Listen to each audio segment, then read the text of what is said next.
একদিকে দিলে নজর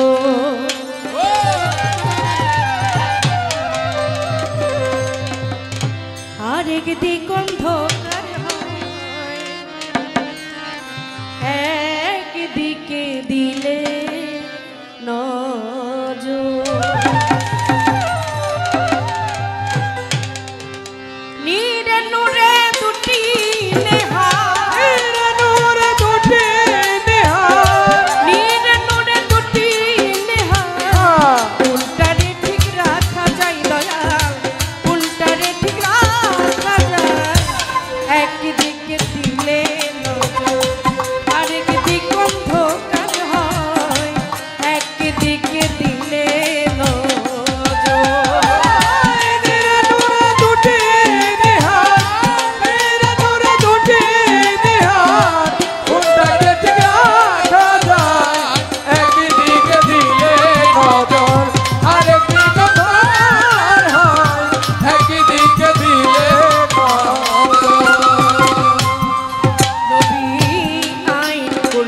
জগৎ জোড়া সিজদা হারাম খোদা ছাড়া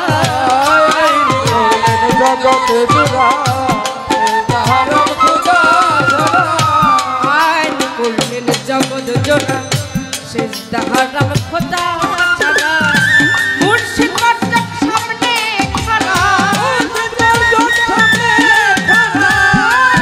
মাস্টার সামনে খাড়া সিজদার সময় তুই কোথায় আমি সময় তুই কোথায় একদিকে দিলে নজর আরেক দিক অন্ধকার হয় একদিকে দিলে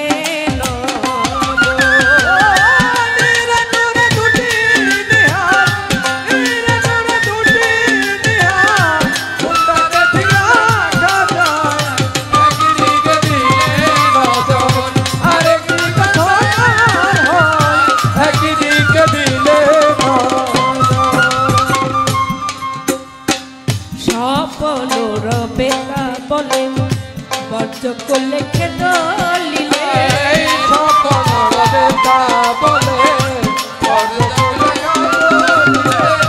সপন রবেতা বলে বর্জ করলে খেত লিলে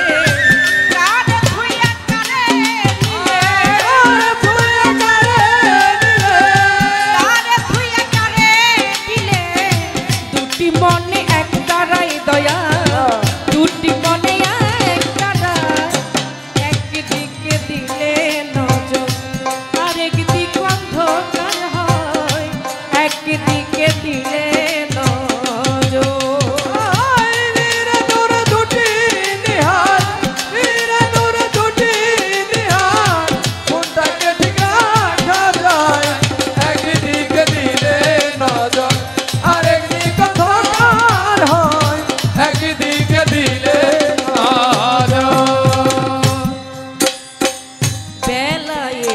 হতো বিচার ঘুচে যেত মনে রাধা বেলায়েতে হতো বিচার ঘুচে যেত মনে রাধা বেলায়েতে হতো বিচার ঘুচে যেত মনে রাধা লালন ফকির এই ধার ওই ধার লালন ফকির এই ধার ওই ধার লালন ফকির এই ধার ওই ধার উধারেতে খাবি খাই দয়াল উধারেতে খাবি খাই একদিকে দিলে নজর আরেক দিক অন্ধকার হয় একদিকে দিলে নজর আরেক দিক অন্ধকার হয় একদিকে দিলে নজর আরেক দিক অন্ধকার হয় একদিকে দিলে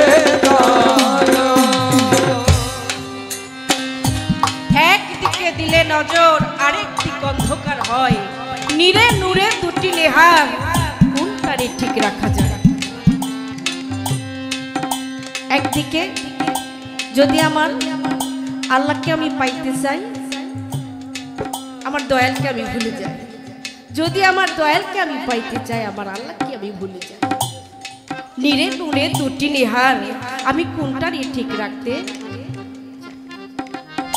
আমি কিভাবে রাখবো সেই কোন কর্ম কোন কাজের বিনিময়ে এই দুটি নিহারকে আমি এক জায়গায় রাখব।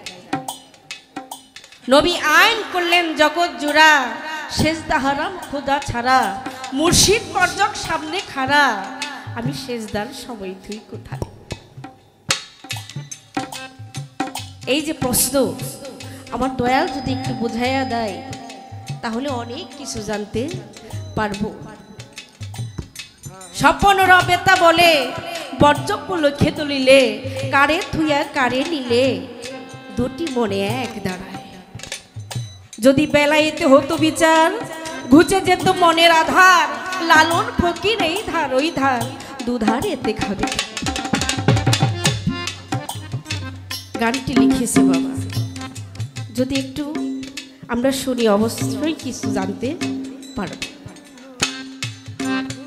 যা আসলে বাবা গুরু শিষ্য পান, অনেকে মনে করে এর ভিতরে কিছু নাই।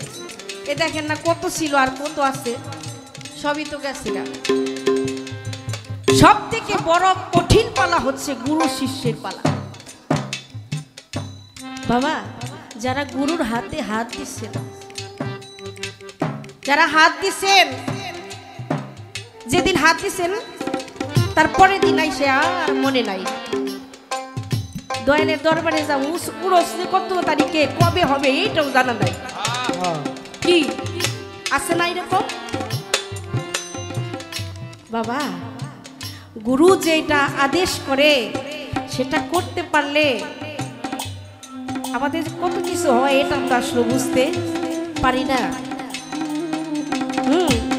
বলছে না গুরুর হুকুম বর্মের রেট, হয় কি না হয় কইরা দেয়। গুরু যাহা বলে তারা আমাদের করতে হবে, অবশ্যই করতে হবে। জানেন না আপনারা সকলে, ওই যে জুনায়েদ বুগদাদি 250-300 ভক্ত লইয়া শিষ্য লইয়া একটা জঙ্গলার মধ্যে থাকে। খারাপ লাগে কি? খারাপ লাগে? খারাপ লাগে বলবো না। 250-300 ভক্ত লইয়া জঙ্গলার মধ্যে থাকে। একদিন জুনায়েদ বুগদাদি টয়লেটে যাবে। বাবা এরকম তো এই যে এখন যে টয়লেট গোসলখানা, যে 1 ঘন্টার জায়গায় 2 ঘন্টাও বসে থাকা যায়, আগে কিন্তু এরকম ছিল না। ছিল কি? ছিল না। কলার পাতা বেড়া থাকতো, আর মাঝখানে একটা গর্ত থাকতো, ডালা ফালাইয়া তারপর ওই জায়গার মধ্যে কাম সারতো, কি তাই না? আর যদি কেউ যাইতো ওটার ভিতরে বসে বসে করা লাগতো না, মানে কেউ যদি আবার ঢুইকা পড়ে, আবার ওই দিকে যদি কেউ আসতো তারও মানে ইশারা দিয়ে আসতে হতো, তাই না? এরকম একটা টয়লেট ছিল।